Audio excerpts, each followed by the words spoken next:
Hello अस्सलाम वालेकुम everyone, क्या हाल चाल है आप सबके। Hope you guys are doing really well and welcome back to my channel. ये है जी ईद व्लॉग, जो कि ईद के काफ़ी दिन बाद आ रहा है, बट अब तक तो आप लोगों को पता चल ही चुका होगा। आप लोगों की इकरा थोड़ी सी लेट लतीफ़ है, which is not a good thing. खैर जी, व्लॉग स्टार्ट वहीं से हो रहा है जहाँ से लास्ट एंड हुआ था। खाना वाना खा लिया था हमने, फ्री हो गए थे, कपड़े डिसाइड हो गए थे, आयरन भी हो गए थे और इस वक्त हस्बैंड सो चुके थे। ये आई थिंक 11-12 बजे का टाइम है और अब मैं किचन में आई थी शीर खुरमा बनाने के लिए। वो बेचारे सुबह फ्लाइट लेकर आए थे इतनी लंबी, एंड देन उसके बाद फिर वो मेरे साथ लगे रहे सारा दिन तैयारियों में। अब उनकी बस हो चुकी थी तो वो सो गए और मैं आ गई किचन में। मेरे अभी 2-3 टास्क रहते थे। एक तो मैं शीर खुरमा अभी बना लूंगी क्योंकि सुबह पता है बहुत हैपहैज़र्ड हो रहा होता है, नमाज फिर ना निकलने लगती है। तो ये मैंने 3-4 साल की शादी में ये तो मैंने सीख लिया है कि जो भी आपने मीठा बनाना है वो एक दिन पहले ही बनाएं, क्योंकि सुबह ना फिर नमाज का बहुत मसला होता है। अच्छा, यहाँ पे पूरी पूरी फैमिलीज नमाज पढ़ने जाती हैं, खवातीन भी जाती हैं। अब तो आई थिंक इंडिया पाकिस्तान में भी ऐसा होता है, बहुत सारी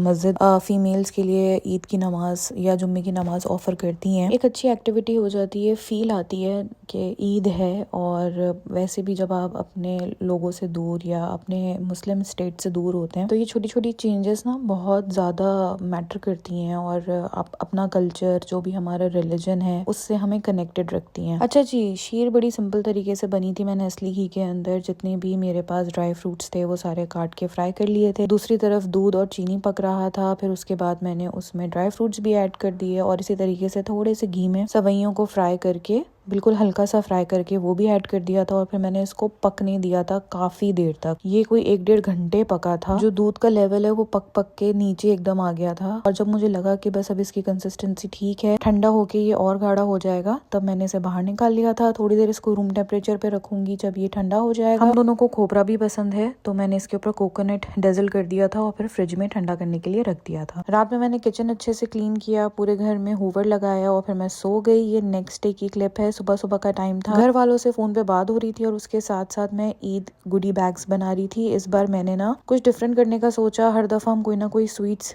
या कुछ ना कुछ केक वगैरह सबके घर ले जाते थे, बट इस बार मैंने टीमू से ये कुछ चीजें ऑर्डर की थी जो ईद रिलेटेड थी। एक तो मैंने ये ईद प्रिंटेड बैग्स मंगाए थे, उसके अलावा ये चांद तारे वाली ट्रे थी, ईद कार्ड्स मंगाए थे, ग्रीटिंग कार्ड्स और बैंगल्स के सेट थे। और सबसे अच्छी चीज थी ये डेली दुआस का एक बंडल था जिसमें छोटे छोटे क्यू कार्ड्स थे। ये 50+ दुआस थी जो हम डिफरेंट डिफरेंट मौकों पे मांग सकते हैं। और ये इतने मल्टीपर्पज है ना, आप इन्हें as a bookmark use कर सकते हैं या अपने घर में पेस्ट कर सकते हैं या सिर्फ याद करने के लिए अपने साथ रख सकते हैं, अपने बैग्स में रख सकते हैं। तो ये मुझे बहुत अच्छी लगी थी। इसके सेट्स मैंने मंगा लिए थे और अब मैं कुछ स्पेशल मैसेज लिख रही थी सारे ग्रीटिंग कार्ड्स के ऊपर। मुझे ऐसा लगता है कि चीजें, गिफ्ट्स तो आप दे ही सकते हैं, लेकिन उसमें जब अपना पर्सनल टच थोड़ा सा दे देते हैं ना, थोड़ा थॉटफुल, थोड़ा पर्सनल लगता है वो। अच्छा, इन बैग्स के अंदर अभी मैंने बकलावा के पैकेट्स ऐड करने थे, इसके अलावा मिठाई का बॉक्स ऐड करना था 1/2 kg, एंड देन साथ में निम्को और जो नमकीन अलग तरह के मिलते हैं वो सब भी ऐड करने थे। सो कुछ मैंने ईद से रिलेटेड चीजें ऐड कर ली थी, कुछ मैंने खाने पीने की चीजें ऐड कर दी थी और इस तरीके से हमारा बड़ा अच्छा सा गुडी बैग तैयार हो गया था। बस एक मिस्टेक मुझसे ये हुई कि मैंने ये 8 बैग्स रेडी करे थे। 8 बैग्स के हिसाब से सामान मंगाया था, कुछ नेबर्स में देने थे, कुछ फैमिली फ्रेंड्स के घर, तो ये मुझे कम पड़ गए इस बार और मुझे थोड़े ज्यादा और मंगाने चाहिए थे, बट इट्स ओके। एक नई लर्निंग हुई। अब नेक्स्ट टाइम मैं थोड़े एक्स्ट्रा ही मंगा के रखूंगी। और ये सब कुछ मैंने टीमो से ऑर्डर किया था, बाकी जो खाने पीने के आइटम्स थे वो मैंने बेकरी से ले लिए थे। अच्छा जी, उसके बाद मैं नहा धो के आ गई थी मेकअप करने के लिए और मैंने टाइम ऐसे ही मैनेज किया था कि मुझे 1 घंटा आराम से मिले ताकि मैं सुकून से तैयार हो जाऊं। और घर में सबसे अच्छी जो मेकअप के लिए लाइट्स है ना वो वॉशरूम में, तो मैं सारा तामझाम लेके अक्सर यहीं पे आ जाती हूँ, सुकून से अपना मेकअप करती हूँ। संडे मॉर्निंग हो सकता है, ट्रैफिक भी कम है।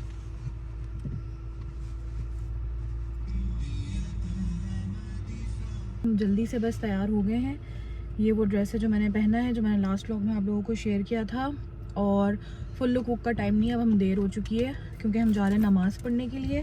पहले अदा करेंगे ईद की नमाज़ मस्जिद में, एंड देन फिर हम कुछ स्वीट्स वगैरह लेंगे, एंड देन हमने जाना है अंकल आंटी के घर, और फिर शाम में हमने एक और जगह जाना है। तो आज हमने 2 जगहों पे जाना है।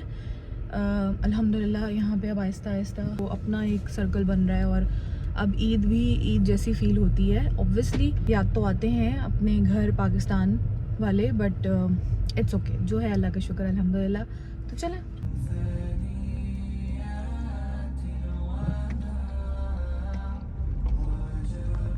बिल्कुल एंड टाइम पे हम मस्जिद पहुंचे थे और बस वहाँ पे फटाफट नमाज जल्दी से अदा करी और बाहर निकल आए। और अब हम जा रहे थे निराला। और आज तो निराला स्वीट्स पे ऐसी लाइन लगी हुई थी, कोई हमने आधा घंटा लाइन में वेट करा है। बहुत ज्यादा रश था बट अल्हम्दुलिल्लाह जो जो हमें चाहिए था मिल गया था। मैंने जितने भी गुडी बैग्स थे उसमें सारी चीजें रख दी थी और फिर हम चले गए थे अंकल आंटी की तरफ। और आज मुझे मेरा हिजाब बहुत तंग कर रहा था, बाल इतने सिल्की हो रहे थे, बाबर हिजाब से निकल कर आ रहे थे और कुछ मैंने शो मारने में अपने इयररिंग्स भी दिखाने थे, तो बस मैं यहाँ पे अपना हिजाब ही ठीक कर रही थी। वेदर बहुत अच्छा था, सनी, ठंडी ठंडी हवा उसमें अच्छी लग रही थी। तो हमारे जितना भी देसी फैशन था ना वो हो रहा था और हम लोग तो गार्डन में ही रहे सारा टाइम। और आहिस्ता आहिस्ता बातों के साथ टेबल स्प्रेड भी लग रहा था। आंटी हर साल ही इतनी अच्छी तैयारी करती हैं माशाल्लाह माशाल्लाह से। और जो हाईलाइट थी ना वो ये केक था। आई थॉट ये बाहर से आया बट देन मुझे पता चला ये आंटी की नीस ने बनाया था खुद। और ये जो चॉकलेट स्ट्रॉबेरीज हैं बड़ी अच्छी सी डेकोरेटेड, ये भी एक और नीस है उसने बनाया था। मुझे इतने प्यारी लग रही थी दोनों चीजें देखकर। माशाल्लाह से सारे बच्चे इस घर में इतने टैलेंटेड है ना।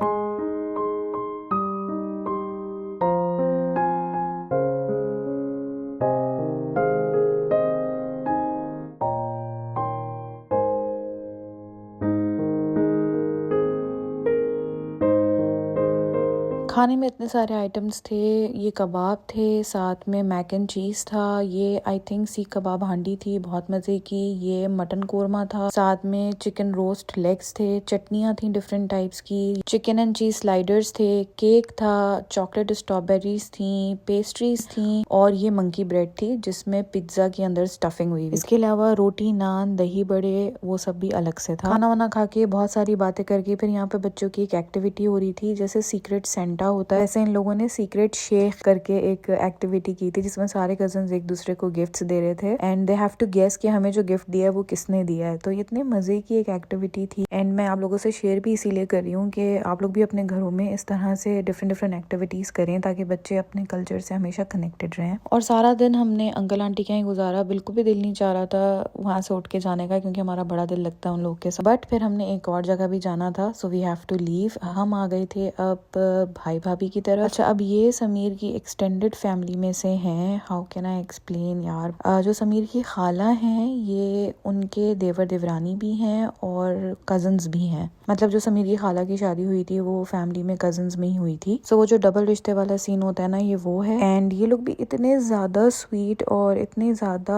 हॉस्पिटैलिटी इनके यहाँ भी हमेशा हमें मिलती है कि बस दिल खुश हो जाता है। हम यहाँ पर आ गए थे मगरिब के टाइम पे, तो बस यहाँ पे भी तैयारियां चल रही थी और टेबल स्प्रेड इतना प्यारा सेट हो रहा था तो मैंने परमिशन लेके थोड़ा थोड़ा शूट कर लिया आप लोगों के लिए भी। ऑब्वियसली मैं कहीं पे भी जाके कैमरा उठा के सबकी कॉन्वर्सेशंस या सबको दिखा नहीं सकती हूँ। It doesn't look nice, specially यहाँ पर प्राइवेसी का बहुत ज्यादा ख्याल रखा जाता है, बट जितना मैं आप लोगों के लिए कर सकती हूँ जरूर करती हूँ। अच्छा जी, मेन्यू में थी लैम्ब बिरयानी, साथ में बीफ निहारी जो कि मैंने शूट करते हुए हल्की सी उनके टेबल स्प्रेड पे गिरा भी दी थी। So I am really sorry for that, मैंने अभी वीडियो बनाते हुए देखा ये। अच्छा जी, उसके बाद हमारे पास चिकन रोस्ट था और ये अचारी चिकन थी और निहारी के साथ की जो सर्विंग्स होती हैं नींबू वगैरह वो सब था। पेस्ट्रीज भी थी यहाँ पे, चिकन दम कीमा भी था। सो माशाल्लाह से ये स्प्रेड भी बहुत मजे का था। और मीठे में होममेड गुलाब जामुन थी, शीर खोरमा था और इसके साथ होममेड 3 मिल्क केक भी था जो कि बहुत ही मजेदार था। तो हमारा लंच एंड डिनर दोनों ही बड़े सोलफुल से हो गए थे। अल्लाह ताला बस सबकी दस्तरखानों में बरकत रखे, सबका रिस्क कुशादा करें और हमारा भी करें। यहाँ पर भी हमारा इरादा था कि हम जल्दी घर चले जाएंगे, लेकिन इतना लंबा यहाँ पे भी बैठे, मजा आया, सबके साथ बातें करी और जाहिर है हमारे अलावा भी और सबके गेस्ट आए हुए होते हैं तो सबके साथ बड़ा अच्छा सोशलाइज करने का मौका मिल जाता है, नए नए लोगों से मिलते हैं, बातचीत करते हैं। डे का एंड हमने ये बड़े मजेदार से स्पेशल कोयटा कहवे से किया और इसकी बड़ी जरूरत भी थी इतना खाने के बाद। तो बस ये रहा हमारा ईद का दिन सुबह से शाम तक और आई होप आप लोगों को अच्छा लगा होगा।